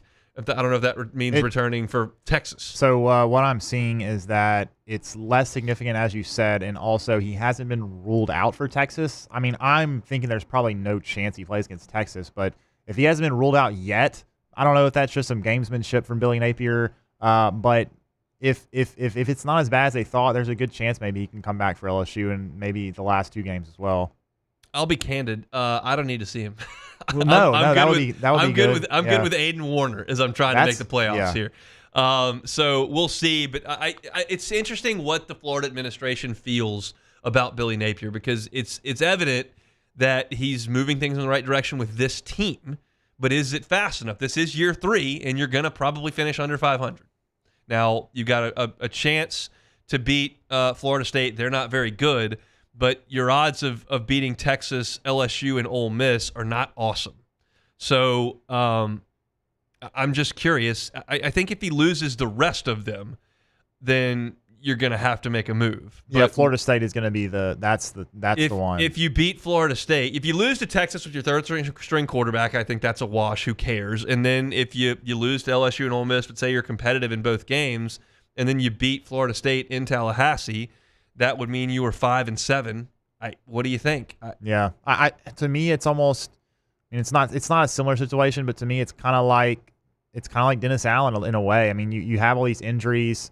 But they obviously are not going on a losing streak like the Saints did. But at the same time, it's like, how do you really evaluate what's happening with all these injuries? I mean, Graham Mertz was the starter. He was solid, but when you go to DJ Lagway, he looked okay. He really didn't play very well in that Georgia game, but he kept them in the game, and they were winning before he went out. Yeah. So yeah, I mean, it's going to be Florida obviously have pretty high standards, and going 5-7 is not going to be something they're going to be happy about, regardless of how well they've looked in losses. So I'm not sure, man. To me, I think if he loses these next 3 and beats Florida State, I wouldn't be shocked. I would not be surprised if he's out. More interesting result on Saturday: Vanderbilt winning or Auburn losing? I would have to say Auburn. I was going to say Auburn losing, scoring 7 points at home against Vanderbilt. That is surprising to me. Now, it's not surprising what Vanderbilt did and how they did it, because they've done it every game, pretty much every game they've played in. They ran 38 times. They only got 84 yards, 2 yards a carry. They didn't do anything really on offense. They scored 2 touchdowns, but Auburn just was completely inept, and it's weird. It doesn't really make a lot of sense if you look at the box score, because Peyton Thorne was 20 for 29 for 239 yards. He had a touchdown pass, but they couldn't run the ball either. And Vanderbilt made plays when they had to, and Auburn couldn't get anything going on offense. It was really surprising, because usually they turn the ball over a lot and score a little bit, but they didn't even really. They only had 1 turnover. Yeah, I wrote the story for this one for LouisianaSports.net, so I watched this one pretty closely. And the big stat here for Auburn, which is why they had a lot of yards and they didn't score any points, because they couldn't get a third down. They were 2 of 13 on third down. They also missed 2. They also missed 2. And they missed 2 field goals, both of reasonable length, but they did miss 2 field goals. But I'm stunned that a Hugh Freeze team in year 2 in November can only muster 7 points at home against Vanderbilt. That's just. It's not like you got a freshman quarterback out there. Peyton Thorne's a 5th-year senior. I mean, you ought to be able to scheme something up to score on Vanderbilt. Hunt, I know that Vanderbilt is still Vanderbilt, quote unquote, but we have to look at what they've done this season.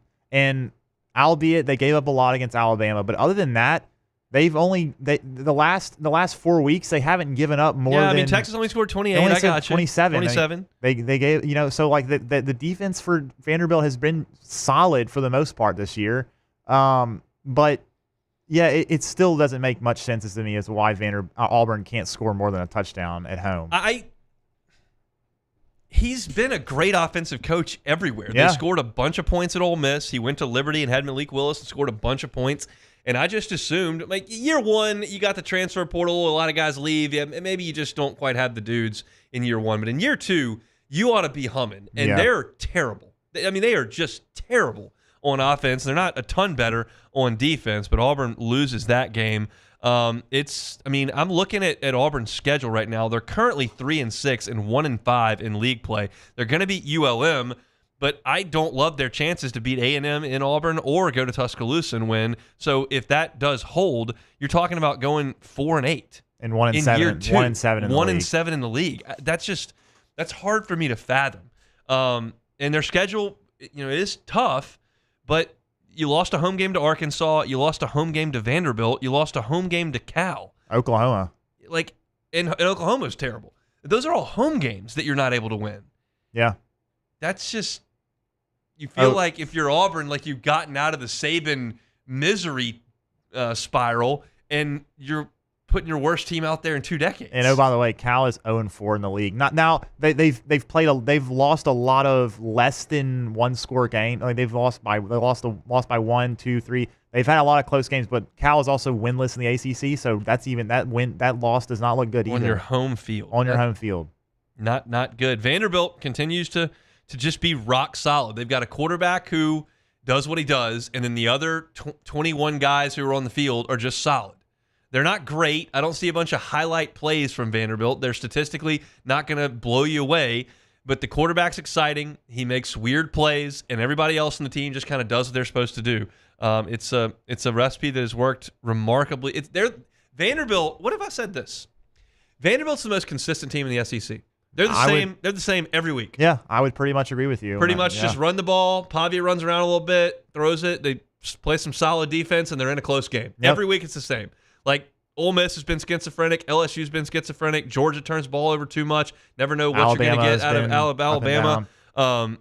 Vanderbilt shows up every week, and this is what you get. And that's a huge testament to Clark Lee and what they're doing. Speaking of schizophrenic, Arkansas. I mean, what in the world was that?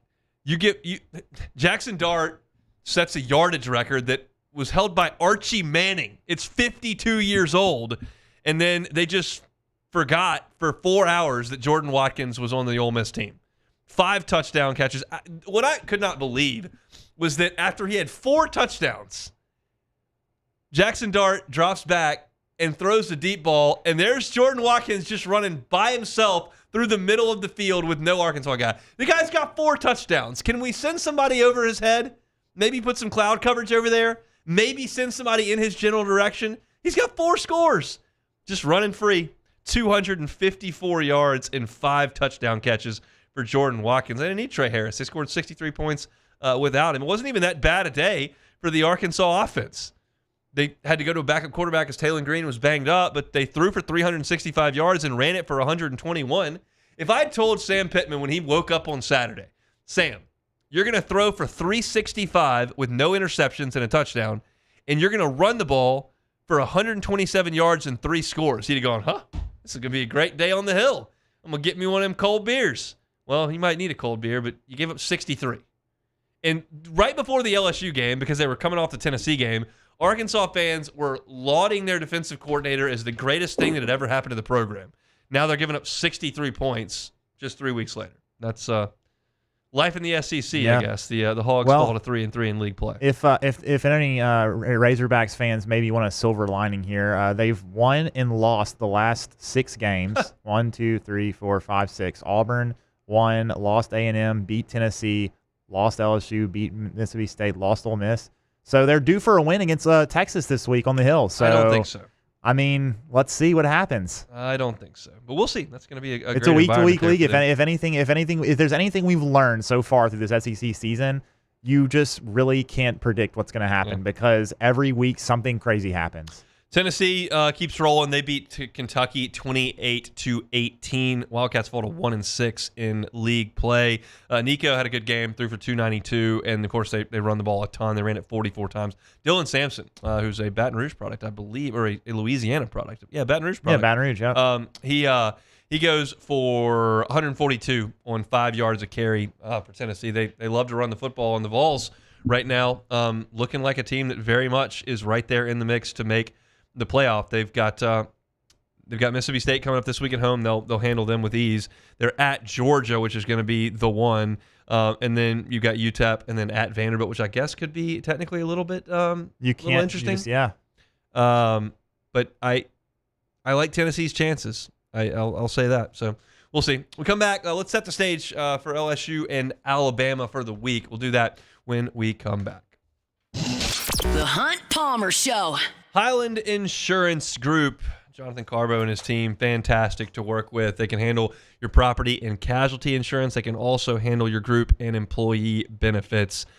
It's a one-stop shop for all things insurance. There's, of course, another storm that looks to be brewing right now. It feels like you can never get out of hurricane season, and we always know there's another one that is coming. Make sure your insurance program has you covered when those hurricanes do come through. Make sure you've got your flood insurance. Make sure you've got the proper deductibles and the proper property values. All that is so important, and you got to get it right. And the team at Highland Insurance Group will do that. Check them out online at highlandig.com. Think of them as a consultant. They're part of your team. When you're running a business, you got to be thinking about running that business. Let them handle the insurance for you. So Highland Insurance Group, highlandig.com. It's no secret. The best oysters in Baton Rouge are at Jolie Pearl Oyster Bar. Enjoy mouth-watering South Louisiana flavor and oysters from all over the country. And don't forget our nightly drink specials.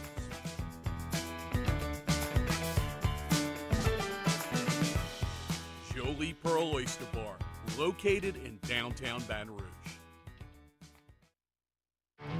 There it is, the extra mile, on the border of expected and extraordinary for those willing to go further, like vans customized for work or play, with safety and tech to keep you connected, supported by a 5-star sales, service, and finance team, and backed by the 1-star you know. So go the extra mile. It's never crowded, because so few have what it takes to go there. Mercedes-Benz Vans. Hey, it's Matt Moscona. For years, you've heard me tell you about Insurance Network of Louisiana, helping you find better coverage for less money. But it's not just for your home and auto. They also offer commercial property. So, retail stores, professional offices like doctors, dentists, attorneys, clothing boutiques. Insurance Network of Louisiana can find you better coverage for less money. They service the entire state of Louisiana, and they're local. So call today at 293-0450 or lainsurance.net. Jerry and Benny Payne began Central Plumbing Company out of their driveway in Tanglewood subdivision.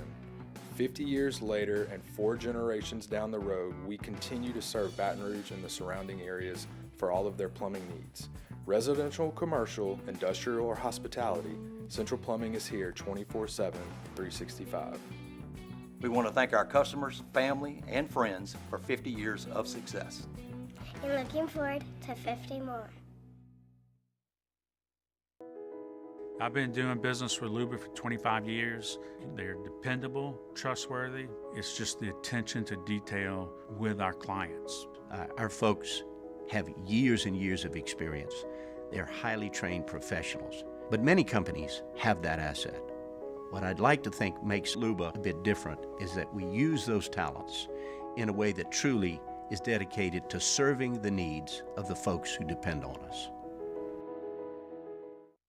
Dylan Cruz here to tell you about Six Rings Baseball and Softball Camp. If you live on the North Shore and play ball, go to Six Rings Camps with former LSU assistant coach Dan Canaveri. His knowledge is second to none, and your child will improve and have fun doing it. Camps are held at Coquille Park and Six Rings Academy in Covington with 4 sessions over the summer. Full day and morning only sessions are available from ages 7 to 13. Go to sixringsbaseball.com or call 985. You're listening to The Hunt Palmer Show, brought to you by Gulf Coast Office Products.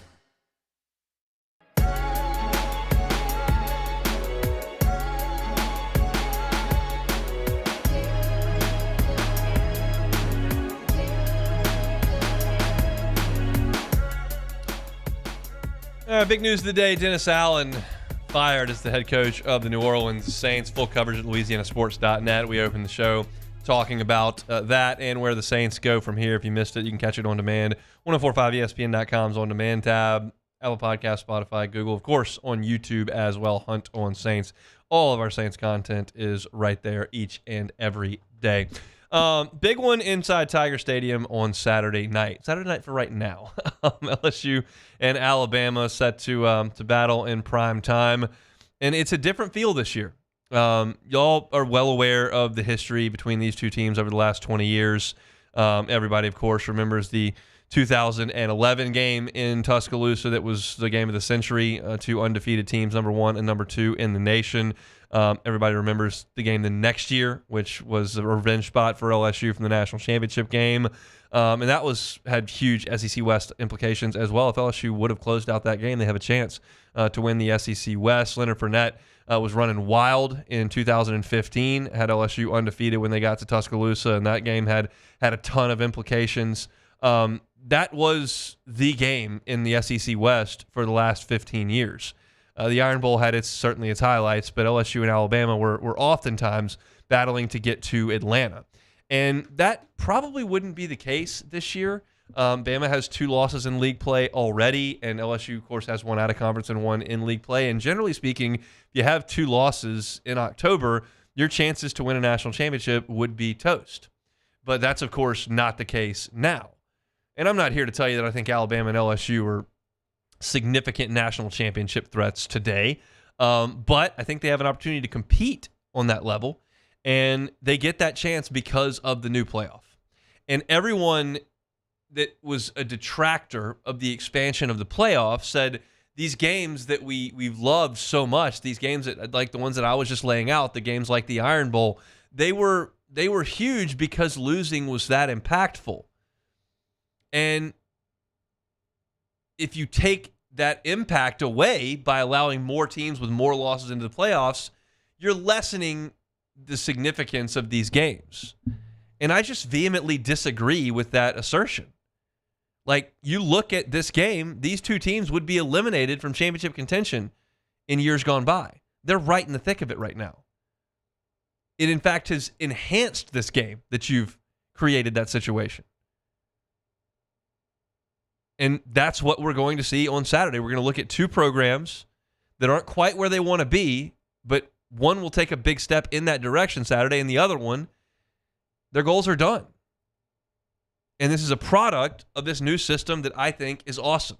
You don't have to be undefeated to play massive games. You can play massive games with 2 losses. And that's what we're going to see on Saturday night. Now, I talked about this earlier.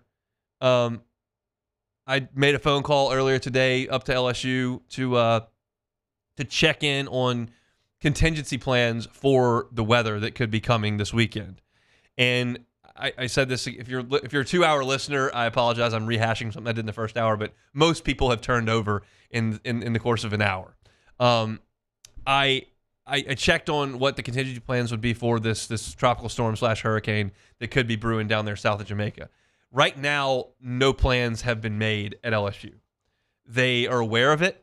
They have a plan to reconvene in the middle of the week and maybe make some decisions at that point. That would likely not come before Wednesday. So you're looking at Wednesday or Thursday to maybe make a decision about what could or couldn't happen. I'm not a weather person. I don't know how hurricanes work, but those that do are suggesting that this is going to build into a Category 1 hurricane and then quickly de-escalate and be a tropical storm before it hits landfall. Where that landfall is going to come, we'll just have to see. So right now, no reason for LSU to make any announcement or make any moves.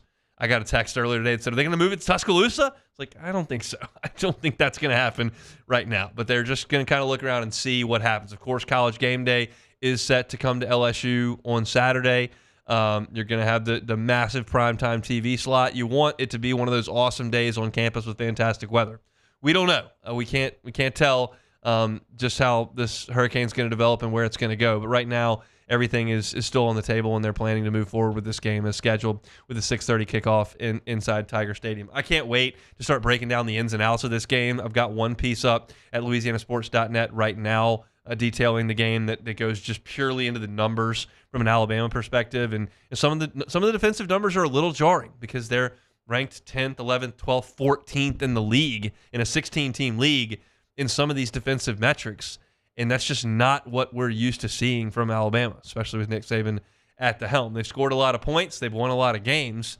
They're a talented team, but they've had their issues on the defensive side of the ball, stopping the run and creating negative plays. So we got a lot to discuss over the course of 5 days here as we get you ready for LSU and Alabama. Have some Alabama guests come on. It's a big week, and we always invite you to head over to LouisianaSports.net for our content. It's going to be free all week long, as it always is, as we get you ready for LSU and Bama coming up from Tiger Stadium. All right, we'll step aside, take a timeout. When we come back, Greg Sankey got mad at everybody in the league and sent a scathing memo. What do I think about it? And we'll play some Take It or Leave It as well. You're listening to a Monday edition of The Hunt Palmer Show. The Hunt Palmer Show. Boudreaux's Electrical Services. I just mentioned that hurricane might come through here. What's one of the worst parts about hurricanes? Losing power. Complete nuisance. Doesn't happen if you've got a Generac generator from the folks at Boudreaux's Electrical Services. Give yourself the peace of mind to know your power's not going to go out because you've got that home standby generator from the folks at Boudreaux's Electrical. Give them a call, 985-397-1562. 985-397-1562, or in the 225 area code in Gonzales, 393-89. That's 393-89. Or the easy way, BoudreauxElectrical.com. You can get everything you need right there. It's Boudreaux's Electrical Services. Check them out online, BoudreauxElectrical.com.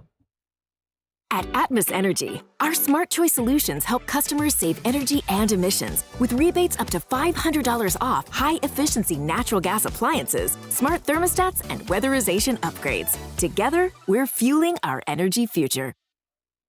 The Windsor Senior Living Community in Mandeville, Louisiana is a beautiful, vibrant apartment community geared toward seniors. They are nestled right in the heart of Mandeville, where seniors live a more carefree lifestyle in spacious apartments with the peace of mind that comes from having a little extra help. Call the Windsor at 985-624-8040 to schedule a lunch and tour. Come see how the Windsor can be your passport to peace of mind. At Relief Windows, we're more than windows. We're windows, doors, hardy plank, and vinyl siding.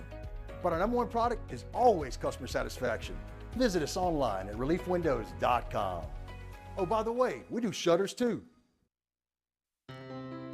When it comes to ending cancer, we push forward, always working together for you. That's why our cancer experts at Ochsner have clinically integrated with MD Anderson Cancer Center.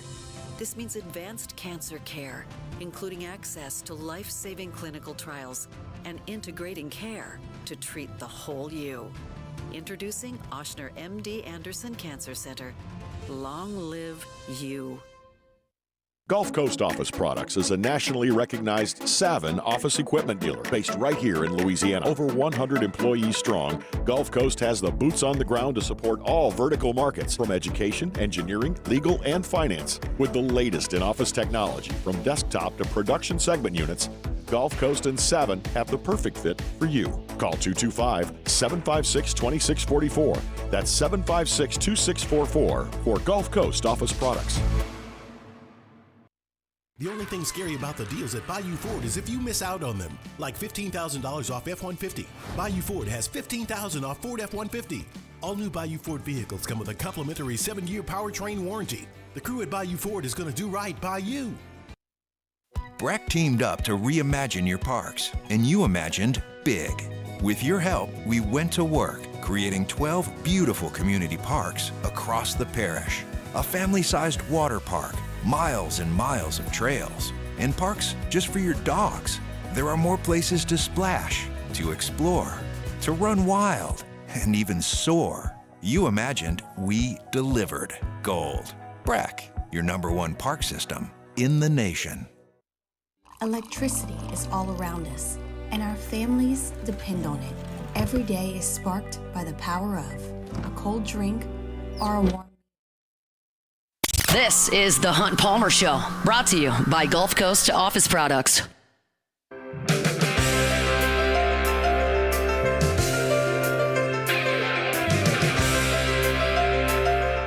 Congratulations to Andy Antley from Youngsville. Andy is the Week 10 winner in our 2024 College Football Pick'em Contest and wins a Hooters wing party for 10 people. Don't forget to make your picks for Round 11 by this Thursday at noon. Weekly winners will receive a Hooters wing party for 10, and the first place season-long champion will receive a 75-inch 4K flat-screen TV and soundbar plus free Hooters wings for an entire year. It's a 2024 College Football Pick'em presented by Hooters, and 104.5 ESPN Baton Rouge and Citizens Bank and Trust are bringing you the ultimate holiday gift with our Home for the Holidays sweepstakes. Imagine 2025 with your rent or mortgage covered up to $18,000.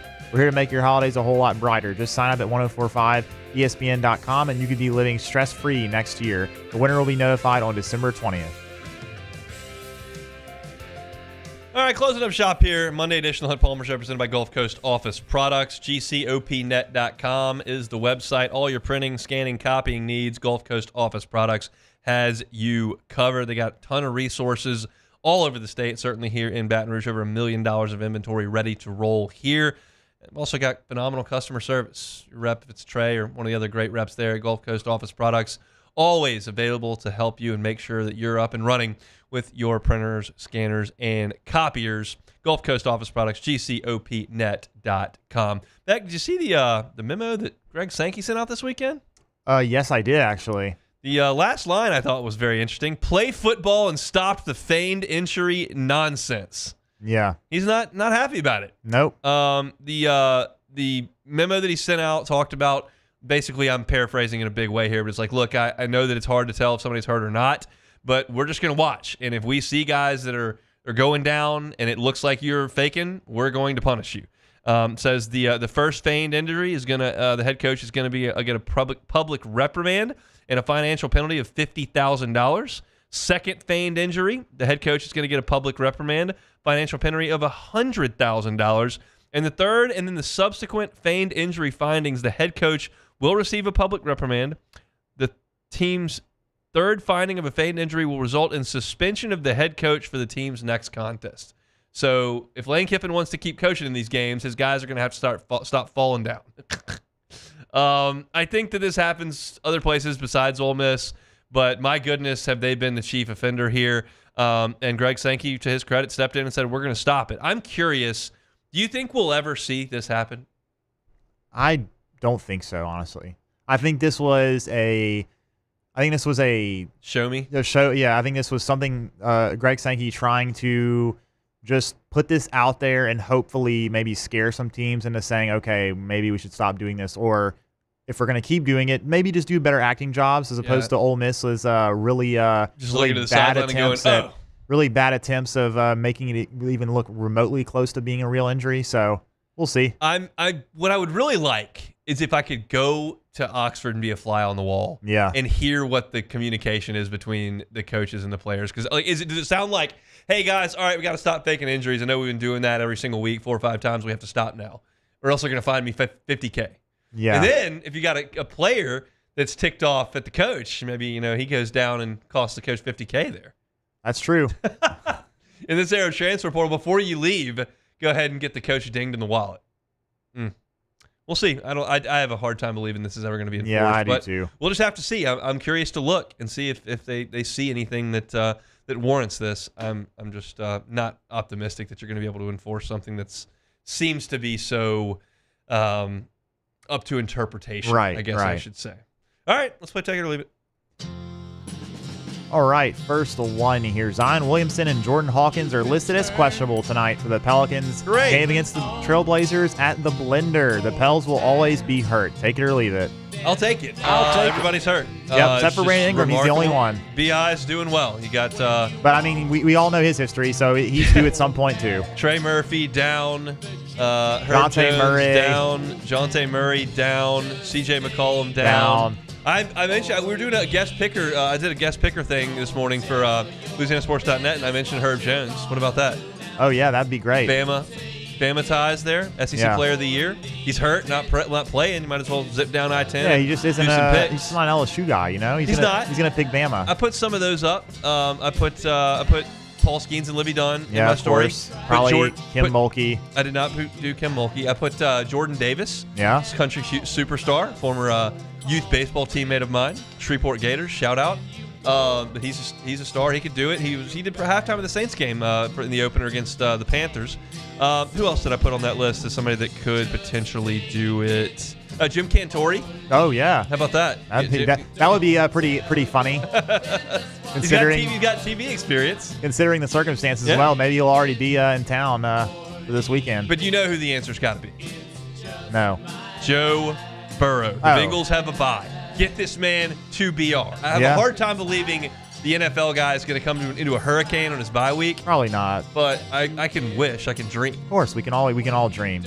Yes. Next one here. Chase Shores allowed 1 hit and 1 run with 5 strikeouts and a walk in his 3 innings in their exhibition against Samford. He's the ace. Take it or leave it. I'll take it right now. I tweeted that out after the stat line came out. I wasn't able to go to Biloxi to see, but sounded like things went pretty well. The stuff's really good. His velocity's really good. He's working on that slider. You see him throw it a lot. I saw Channel 9 was there, and I saw Jacques on Twitter had some highlights of some of the punch outs with the breaking ball. Had a wild pitch that ended up plating a run. But yeah, I think right now you can operate under the assumption that he's the ace moving forward. That can certainly change pretty quickly, but I think right now they're planning on him being their number 1 starter. And I'm okay with that. 6'9" guys at their 98. That's pretty good. I can work with that.